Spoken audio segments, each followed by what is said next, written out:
Hey, Hi. guess what? Yo. It's the Married with Channels podcast. Yeah. The little podcast that won't die. It's all good. Still at it. Married couple talking movies and TV shows. My name is Moose. I'm Jody. Welcome to the show, everybody. Yay. Yay! Let's start with a brand new movie. Yeah, we actually made it to a theater, guys. Went to a theater. Got out, saw a movie that's not on our couch. No, let's back up. Yeah. Packed a bag Yes. for the youngest. Yes. Convinced the teenager to go. There wasn't a lot of convincing, but she didn't really want to go. She didn't want to go. She protested, yeah. but we forced her to go with us because this is our family activity. And it got real hot here. So, like, can't go outside. You know, I don't know if it's hot where everybody's listening, but it got real hot here. So you're just like, kind of like, okay, what's inside in the air conditioning that we can do with these kids? Because they can't just like rot in front of the TV or in their bedroom at home. Right. So, I mean, they could, but No, but as I try to get out. I think as we're recording this, a good chunk of the U.S. is under like heat advisories. Yes. I know D.C.'s hotter than you know what. It's definitely midsummer. Yeah, for sure. More heat to come, I'm sure. But yeah, so we decided to go to a cool movie theater. A movie theater. Packed up the stuff, like we said, get everybody in the car, drove the 17 minutes to our nearest theater. Yeah, that's getting more and more sparse in my metro area. Like, I'm getting kind of sad because more and more theaters are closing. I don't want to drive 30 minutes just to go see a movie. No, you know? I don't either. Especially in a big city. Well, and also, like, honestly, being in a movie theater is kind of, it's not the same as being at home streaming. Well, true, but I like these small mom and pop theaters because there's hardly any annoying people in there. And there's that. Like, please keep that going because I like those kinds of showings when there's not a bunch of annoying people in there. So we packed up the kids and drove and went to our mom and pop theater and watched Toy Story 5. Complete with buttered popcorn, soda, pretzels, you name it. Yeah, we did it up, right? Yeah. And Toy Story 5. wait, with that being said, we did not see Toy Story 4. Yeah, so I can honestly say I think I've only seen the first two in their entirety. I don't know if I've seen 3. Third one is with the bear. Strawberry Bear? Oh, okay, yeah. Yeah. And then at the Lotso end Bear. Lotso. Yeah. You saw 3 then. Okay, I did. Sure did. Yeah. 4 is the one with Forky. Okay, yeah, that's the one I missed. Right. Sorry. Yeah, none of us, nobody in this house has seen 4, but so we jumped 3, went to 5. Yes. And it was just okay. Like, I don't... Yeah. You know, I think you and I were talking about this driving home. It's like, they should have just ended it at 3. Also, you and I are older. You know, like this franchise wasn't when we were little kids. You know, it was kind of, we were older when these movies started coming out. And so we didn't grow up with these characters. We don't have that kind of nostalgic, sentimental kind of attachment to them. And so this movie followed Jessie's kind of character and a little storyline with her. The cowgirl kind of was the main kind of character in this movie. And that's all great. You know, that I get it. There's people who are big fans of the franchise and want to know more about these other characters, not just Woody and Buzz, the main characters. But I don't know. It was just okay for me. There were moments of humor, which I did kind of giggle out loud at a couple of things. Smarty Pants. Smarty Pants, played by Conan O'Brien. I mean, shout out to Conan O'Brien. Yeah. Like, he's not an actor per se, but he did a really good job. He did a very good job. Until there was the scene where they had like the dream sequence where they're like at this royal queen gala. It's every time they pretend play with the toys. That's what you're seeing is the pretend reality. Yeah, and it wasn't until that scene when his character in that dream / pretend scene had the Conan O'Brien hairdo. Yes. I was like, that looks like Conan O'Brien. Oh, he's voicing Smarty Pants. Yep. Like, that's kind of a testament because I didn't know that was Conan O'Brien because usually these things I try to figure out who's voicing what. Me too. I had a hard time with some of them, but the hair gave it away. But I thought Conan O'Brien's character was good. And yeah, that was good. There was a lot of toilet humor there. That was funny. Yeah. But overall, it's just okay. I don't know. I feel like Pixar's lost their edge over the last 10 years. I agree. I mean, it had some heart. I don't know. One thing I did really love about this movie, and other parents will probably find this so relatable, is it tackles the screen time battle. Absolutely. And it tackles the, no kid, no, you can't have more time on your phone. Go touch some grass. You know, like it really kind of, reflects on what's happening to our kids in society right now because of tech and screen time and all of that stuff. And I really love that. And there were so many relatable parent moments in it that it was just like, oh my gosh, okay, yeah, this is our life. These are the things we navigate as real parents in the trenches here. I will definitely give them props for a very relevant, timely message with the screens and all that. I mean, the one scene that jumped out was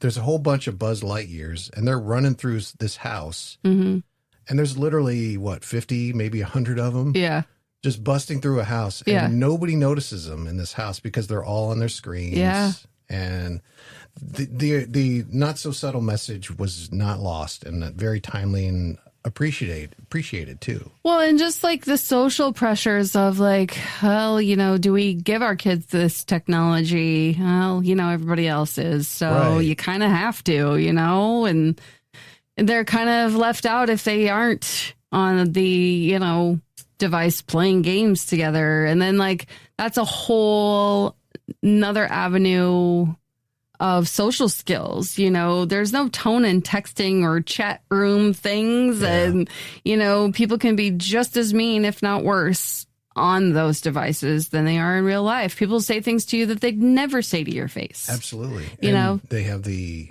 sheet of anonymity. Yes. With their usernames a lot of times. Yeah. But even like this kind of was an example of like, these kids are friends.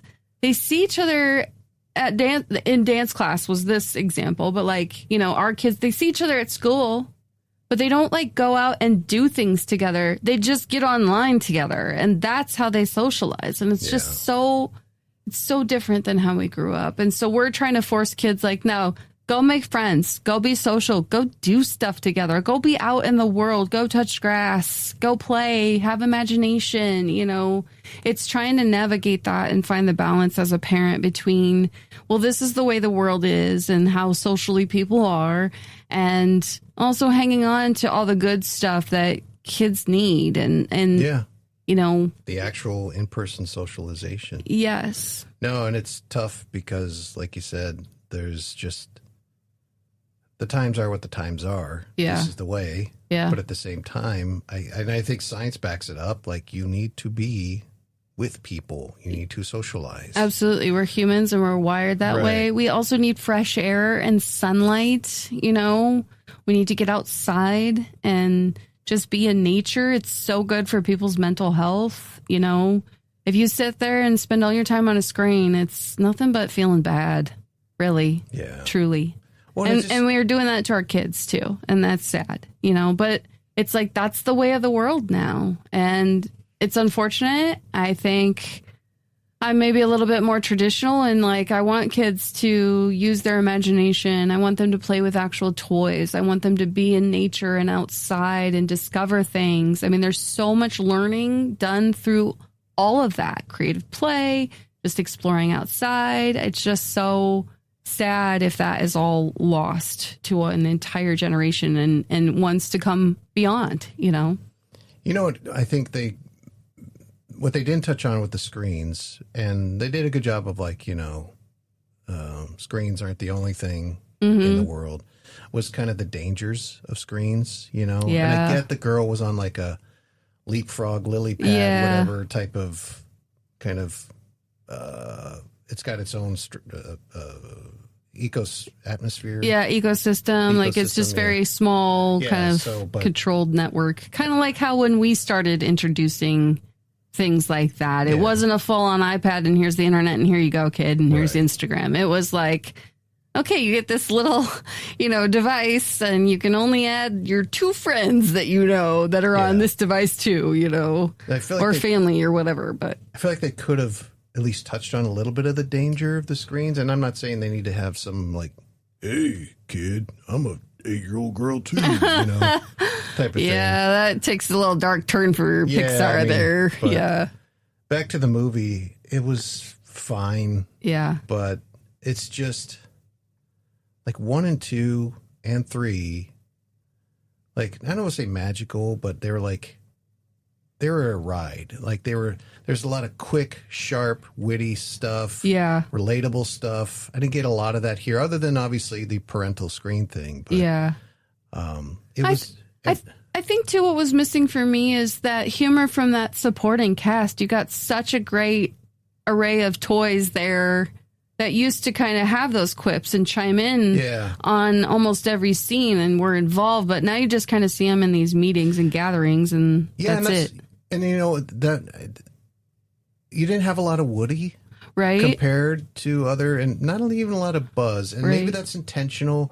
There's a lot of Jesse, yes, a lot of the non-toy characters, yeah. But again, not a lot of the Slinky Dog, the dinosaur. They were old school. They had toys. their moments. They had a couple lines, but it's almost like, and that's a good point, because the first 2, 3. All those characters were involved a lot. They all had to work together to solve the problems and things like that. And you just had a vast array of action and what was going on. And not that I need that, but this was very kind of, one storyline centered focus. Yeah. And it was one, if in the previous movies, Toy Story movies, we'll say the line dispersal was, we'll say, about 20% to all the characters. Mm-hmm.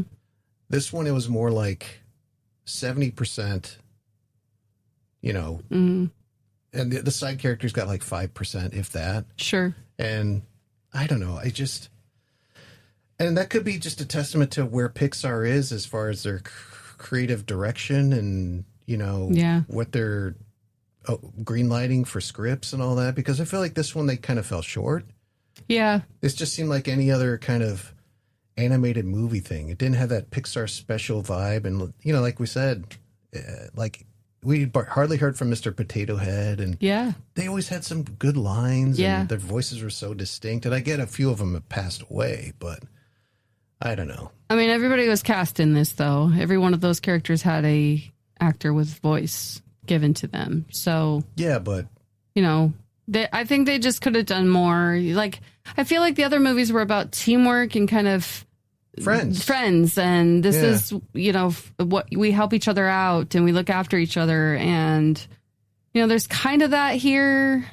I mean, there is that here. Yeah, I guess there is that here, but I don't know. I guess I just didn't think they were going to take each.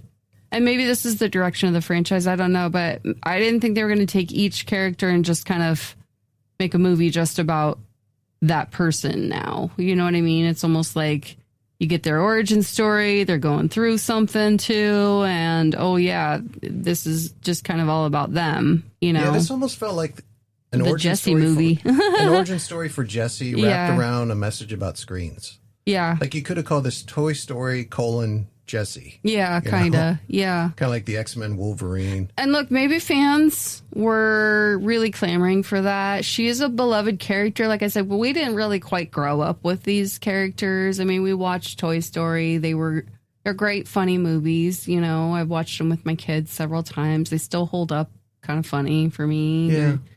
They're quotable stuff, and they're endearing, but I don't know. This one was just very Jesse focused, and it's fine. Again, maybe people wanted that. Also, I noticed like Jesse, Woody, Buzz, they all sound old, and I get it. They're older characters.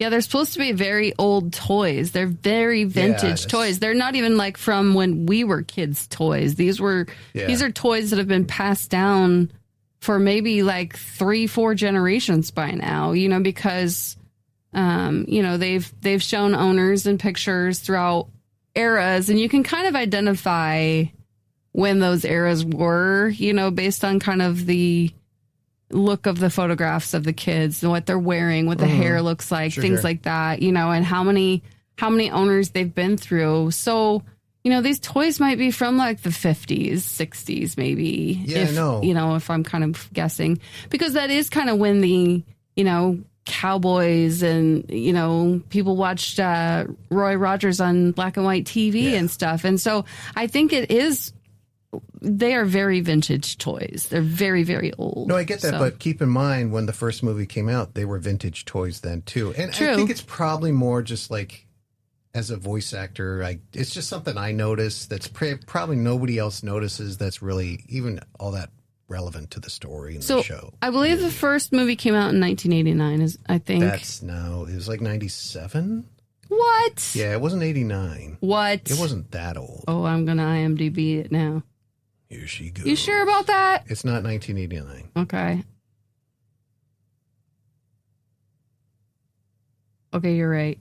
You were right. Was it 1995? 95. Okay. Yeah, okay. So not that old. Okay, but when first Toy Story came out, it was kind of just the second generation of owners. It was like Andy and Emily.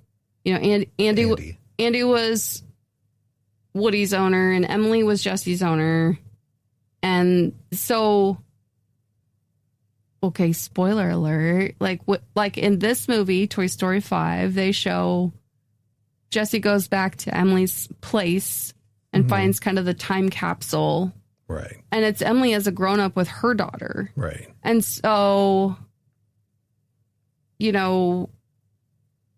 that is really old in and of itself. It's in a lunchbox. It's buried in the yard. She had her own kid, obviously moved away from that house, So that's like maybe original owners when they first came out. Mm-hmm. So it kind of makes sense because, that was, 30 years ago?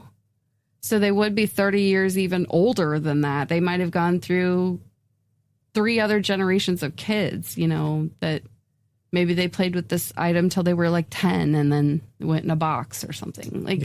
I don't know. I just think it kind of chronologically makes sense a little bit that they are old sounding. No, it's also that cast.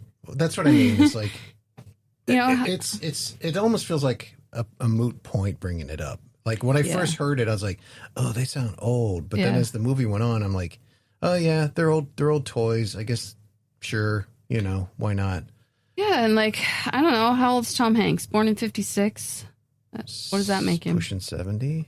Okay. And Tim Allen, 53. Born in 53. And I was trying to find Joan Cusack. Yeah, let me see. Where is she? Oh, because I didn't pull up the right movie. Hold on. Let's see. She is born in 62. So, yeah, they're all 60, 70 actor-wise. And I don't want to harp on it because I don't want to sound like I'm ageist or anything. But it's just something I noticed. But then as the movie went on, I was like, oh, yeah, again, they're supposed to be old toys. One thing that did bother me, though, and we talked about this in the car the other day. Yeah. Is those Buzz Lightyears, spoiler alert, spoiler alert, they get into this shipping crane. Yeah. On a dock. And it's one of those cranes that's like 100 feet tall and, they're big ass and they haul those shipping carts, across the pier or whatever. Yeah. They all get in there and they instantly know how to operate it. So they're advanced tech Buzz Lightyears, I guess. Yeah. Okay. They were downloaded with shipping crane operation manuals, but anyway. Maybe at this juncture, or did they have no, they didn't have the Wi-Fi going. Did they have the Wi-Fi? Maybe they learned it on YouTube. Self-taught crane operators. No, they didn't do the Wi-Fi thing yet. Okay. But it's just one of those I know. Wait, really? What? But anyway. Yeah. These toys know how to operate everything. Didn't they drive a car in the pizza pit driver delivery car in one scene? Yeah, they know how to do all this stuff. It's kind of funny. Smart toys. I guess so. Yeah. But Toy Story 5, to wrap it up, yeah. It's one of those You take your kids, okay. Yeah, kids love it. If you're a fan of the movies, you'll probably like it. I mean, it's sweet. There's some relatable, funny stuff in there. I do like how they address the screen issue. You know, it is something that parents deal with on the daily, sometimes multiple times a day. But as far as Pixar movies, it's not a good one. Yeah. I just feel like Pixar has really lost their mojo over the last 10 years. Maybe we're just getting more fussy. Nope. They suck. Let's move on. Shall we? Mm-hmm. To Widow's Bay. Yeah. TV show on Apple TV. Yeah. This is probably one of my new favorites. Yeah. Like, it's an interesting show in that it's scary but funny at the same time. Yes. And I want to play a clip of an example of that from Widow's Bay. This is so the gist of the show is this island the mayor wants this island that's kind of like Martha's Vineyard to be the next Martha's Vineyard, but apparently the island has this big long curse, and everybody but him is like, no, it's cursed, you can't do that. He eventually comes around, but Tom, the mayor, in episode 2, he agrees to go stay at this lodge that's supposed to be haunted, yes, by some killer clown or whatever. And so he's dropped off by Patricia, his assistant, from the mayor's office. And this is an example of how the show blends scary with comedy. This place freaks me out. Okay, good luck. Like, it starts with that moody music, and it shows the kind of the outdoor dark scene of this, inn lodge that's looking kind of spooky. Okay, good luck. Yeah, that's funny. Here's another example. This is later in the season. Spoiler alert, Tom has to go to this person's house and essentially kill them to end the bloodline that is the reason for the curse of the island. Mm-hmm. He's sitting there in his car. It's raining. He's sitting there debating, like, I can't do this. Do I have to do this? I don't want to do this. Because to clarify, it's someone he kind of cares about. Yeah. And has been like family to him. So. And Patricia and I forget Stephen Root's character's name. Wick, yeah. She's on the walkie-talkie, and she's trying to talk some sense into him. But again, an example of the seriousness with the comedy mix. Tom, can you hear me? You don't have to do this. Yes, you do. Don't listen to him. Don't listen to him. Yes, you do. So it's just a great show that, like, genuine kind of scares. Yes, like, they do a really good job of building tension. There are times I forget to breathe and I, like, peeking through my fingers. It's not that scary of a show, but they just do a really good job of building suspense and tension where I'm just like, okay, I forgot to breathe while he's checking out this dark corner of this place. And there's little, like, interesting kind of blink and you'll miss it type of things where, like, for instance, when he's at the lodge, he opens up a cabinet to find these board games. Yeah. And some of the games are just like, what? Like, one is called Teeth. And you open it up and it's just a pair of pliers. Yeah. But great cast, great acting. It's just a well done show, and it's like funny but also scary at the same time, and that's like kind of hard to pull off without being like a scary movie type of situation. Yeah, and it kind of brings in like everybody's, I don't want to say like urban legends, but kind of myths and fears, like the boogeyman and like Jason, the sea hag, and like just all these kind of crazy tales that we've grown up scaring ourselves with, and things you think you see in your imagination and stuff. And So that's, I think, contributes to why I don't breathe in some of those scenes, because we've all heard these stories and kind of, gotten scared at sleepovers or whatever. And so it's kind of like, oh, these are the things that were talked about in my youth. And now I see them on TV. It's scary. No, and it's a little out there at times, but it's definitely not like, it just seems kind of believable, all of it.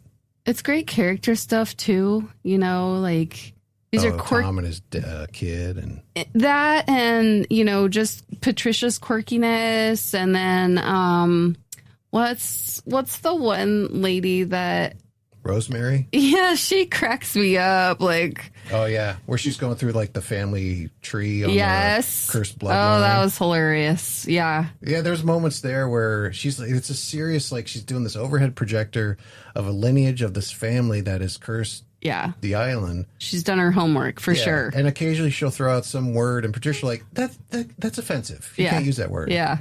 And it's just little moments like that. She's like telling the story of this genealogy like it's a soap opera that she's reading about. It's hilarious. Yeah. Like that stuff's funny. And then like also I liked when Patricia was kind of she was making her weird headdress. I'll just say that. She was making her weird headpiece.